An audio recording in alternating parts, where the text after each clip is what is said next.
The Year of Living Danishly by Helen Russell. The Year of Living Danishly from 2015 is all about Denmark and why it is considered such a great place to live. These blinks take an inside look at Danish culture and society to explain why this small Scandinavian country consistently tops the UN World Happiness Report, as well as the Well-Being and Happiness Index of the EU Commission. What's in it for me? Discover Denmark's secret to topping happiness rankings year after year. Over the last decade, studies ranking the world's happiest countries have consistently had a small northern European country, mostly known for pastries and Lego, at the top, Denmark. With a total population surpassed by many of Europe's capitals, this nation certainly seems to be doing something right. So what is it? Up ahead, we'll look at the happiness miracle that is Denmark, and what exactly allows Danes to live in such a bubble of bliss. You'll also find out what Danes love to burn, why Denmark's laws makes parents happy, and how one single gene in the Danes might be helping their happiness. Danish happiness begins with a comfortable and stylish home life. When most people think of Denmark, their mind will jump to Lego, frigid winters, and a confusing language. But more recently, this Nordic nation has come to be associated with a new word that Danes absolutely love. Oh, this is hygge, or hygge. Fuck, it's everywhere. While many people still struggle to explain what it means, it's actually quite simple. Hygge just refers to coziness and a nice home environment. For instance, just about everyone in Denmark likes to stay indoors with family and friends during the winter. This is their time to get hygge. The word can also be used as an adjective or verb. It essentially means having a cozy time. In other words, it's a lifestyle concept that's associated with home, people, food, drinks, and cold weather. That means a nice dinner with friends can be hygge. But so can cuddling on the sofa with your sweetheart, or a glass of wine and some candles to chase the chill of the dark, cold weather. To ensure such experiences are ready at hand, Danish people transform their homes into environments of pure comfort. For instance, most Danes keep their houses tidy. People are expected to remove their shoes when entering a house, and to create small cozy corners, they use lots of lamps. These range from stylish ceiling chandeliers to floor and table lamps. In addition to this electric light, they also use tons of candles for a warmer ambiance. In fact, Danes burn more candles per person per year than any other European nation. The final basic addition are blankets and cushions to help them stay warm. These vary by season, and it's quite common to have different sets of cushions for winter and summer. So, why do the Danes go to such great lengths to set their homes up for hygge? Well, research shows that a comfortable and stylish home makes you happy. For example, a 2011 study done by the University College London, it found that simply looking at something you consider beautiful will release dopamine in your brain, making you happy. As such, having a comfortable home environment, marked by a tidy and stylish interior, is key to Danish happiness. Sorry, I'm laughing because my own is so far from comfortable and stylish. Tidy. Denmark is very much a design society, and this plays quite a big part in happiness. Danish people have a good work-life balance and do jobs they love. The European Commission recently conducted a survey that uncovered an interesting fact about Denmark. The country is home to the most satisfied employees in the entire European Union. Danes even have their very own word for their work mentality in Danish. It's... oh boy.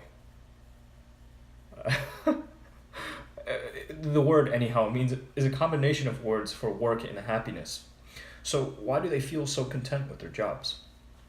For starters, Danes aren't stressed out by overwork. With a 37-hour work week, Danish companies have some of the shortest hours in Europe. In fact, Statistic Denmark puts the real average at closer to 34 hours per week. And beyond that, working overtime isn't expected and is actually viewed quite negatively in Denmark because it means you couldn't finish your specified work tasks in the allotted time. But shorter hours aren't the only reason Danes like their jobs. Young people can also choose professions they enjoy, and doing so is socially acceptable, and education is free. What's more, in Denmark, it's not about earning as much as possible.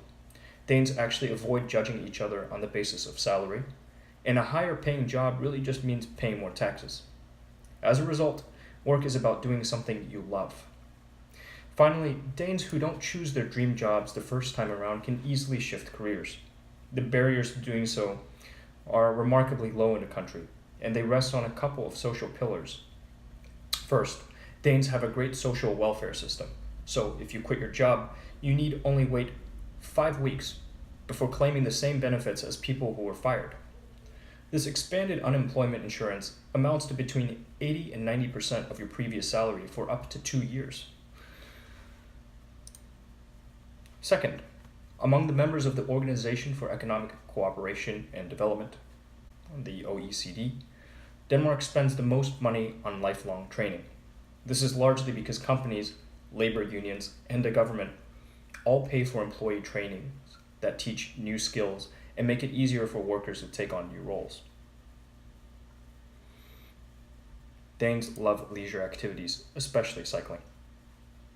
Whether your weekend passion is practicing the flute or playing racquetball, everyone knows that a hobby makes for a more relaxed and happier life. The Australian Happiness Institute even found that leisure activities increase quality of life and productivity. So it's no wonder that most Danes have not one but several hobbies, many of which are professionally organized into clubs and societies. Many of these clubs are actually supported by the government and are central to the country's culture. In fact, Denmark has 80,000 registered associations, many of which received free space from the government, as well as subsidies for membership costs. There is even specific support for setting up clubs for people under the age of 25. As a result, 9 out of 10 Danes participate in such a club, and statistically, each Dane belongs to 2.8 of them. If that's not beautiful enough, in these Danish clubs, everyone is treated equally, regardless of whether he's a CEO or a janitor. After all, the mutual activities that bond these groups foster a sense of community and trust among their members.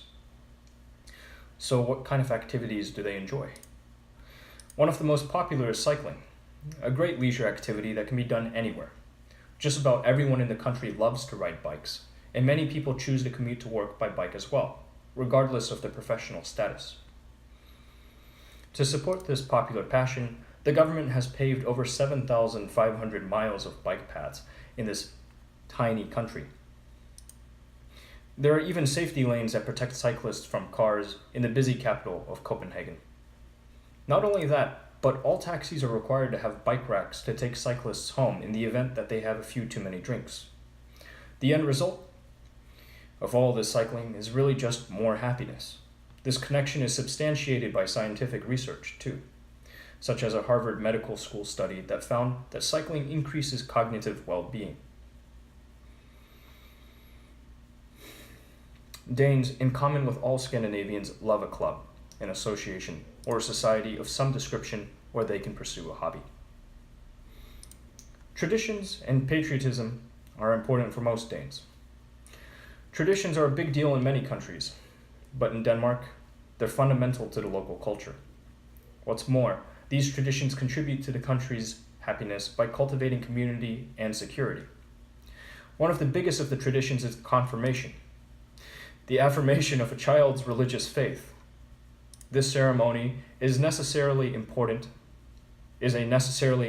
moment for Danes, given that 4.4 million out of Denmark's 5.5 million inhabitants belong to the Protestant state church, which celebrates confirmation as a representation of coming of age. Confirmation takes place when children are around 14 years old and is meant to confirm their belief that God is watching over them, as was promised during their baptism. Following such ceremonies, Danes enjoy huge meals with speeches, presents, and a party. It's traditional to give big gifts during such ceremonies. And according to a Nordea Bank survey, your average Danish teenager receives a total of around $3,200 from the event.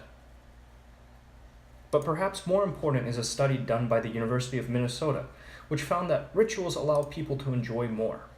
Traditions create a sense of stability and affiliation, since they stay the same over generations, which people find comforting in a constantly transforming world. Another vital aspect of Danish happiness is patriotism. When the International Social Survey Program asked Danes if they thought Denmark was better than other countries, 42% said yes. And with so much going for it, you can't blame Danes for being proud of their country. Naturally, one of the symbols of the nation's patriotism is its flag, the Danbrog, which you see all over the country. This symbol of Denmark is one of the oldest flags in the world, and it's displayed everywhere, from office desks to outside houses, and even in the background of TV broadcasts. In fact, the flag is held in such high regard that it's forbidden to display a different flag without permission. Such a prohibition may seem extreme to foreigners, but in this instance, patriotism can be a good thing. Consider a study published by Psychological Science, which found that if you feel good about your homeland, you'll generally be happier.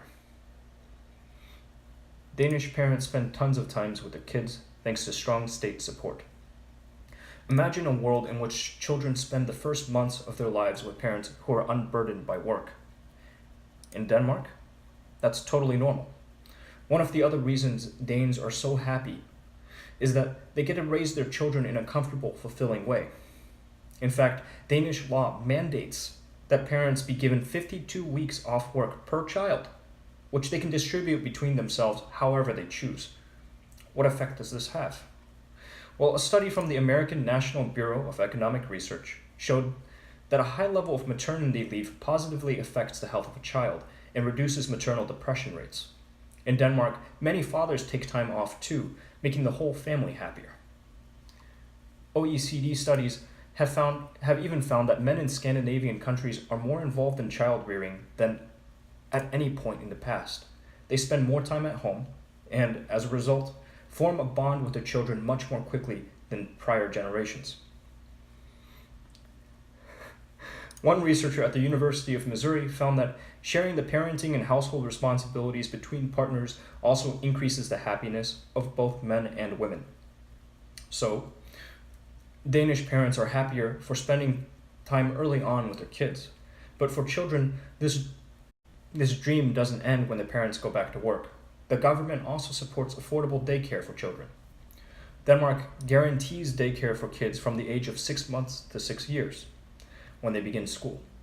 It is also incredibly affordable. A total of 45 hours of daycare per week for infants under 2 years of age costs just $400 to $635 per month. If that's too much, there's always the option to get just 25 hours per week, and the price drops when a child turns 3. Finally, depending on their household income, Danes can get a deduction for daycare or even receive it for free. Compared to other countries, the cost of daycare in Denmark is incredibly low, simply because the state covers 75% of the costs. Danes have happiness written into their genes. When you think of the things that make people happy, what comes to mind? For most people, it's factors like relationships, money, and health. But what about genes? Well, the genetic distance within a population, that is, how internally similar a group's genes are, plays a role in its overall happiness. Niels Tommerup, a professor in the University of Copenhagen's Department of Cellular and Molecular Medicine, cites a study which found a significant correlation between genetic distance and well-being. According to the research, the more similar the genes are among a population, the more content it is and the more people trust one another. After all, scientifically speaking, such populations are like one big family. Interestingly enough, Denmark is the country with the least distance between the genes of its population, since its inhabitants didn't move much in the past. As a result, contentment is now part of the country's biological heritage. Or take another study from the University of Warwick, which found that countries that are genetically dissimilar to Denmark report low well-being. In other words, the more similar a country's genetic pool is to that of Denmark, the happier its people are.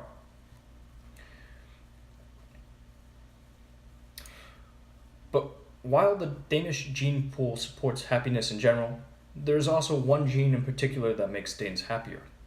The neurotransmitter serotonin is one of the primary reasons people feel happiness. But having an abundance of serotonin isn't sufficient on its own. Scientists have found that our brains need the 5-HTT gene, also known as a serotonin transporter gene, to utilize this neurotransmitter. As a result, the more of the long form of 5-HTT a person has in her brain, the better her mood will be in general. At this point, it should come as no surprise that the Danish population has one of the highest levels of this gene in the world, right alongside the Netherlands. A final summary, the key message in this book. Denmark, a nation of just 5.5 million, is consistently ranked as one of the happiest countries in the world. The key to their contentment rests on several factors, but boils down strong support for people in every aspect of their lives, a love for time spent at home and for leisure activities, and maybe even their genes. The actionable advice: in search of a hobby that makes you happy, try learning a language. In addition to cycling, another favorite hobby of the Danes that surely contributes to their happiness is language learning. Numbers from the Office for National Statistics points to the happiness increasing impact of this hobby, suggesting that lifelong learning in general increases self-confidence and mental health, and adds a powerful meaning to life. So do as Danish pensioners do and try out a new language during the cold months. By the time summer rolls around, you'll be ordering wine in Italian or Spanish on your next holiday. Suggested further reading: The Little Book of Hygge by Mike Viking. Different countries, like different people, have different personalities. Some are more upbeat, some are more downcast. Out of all the countries in the world, Denmark is often rated as the happiest, and that's because Denmark has hygge. The Little Book of Hygge from 2016 explains this concept in full and offers tips on how you can achieve it too, wherever you live.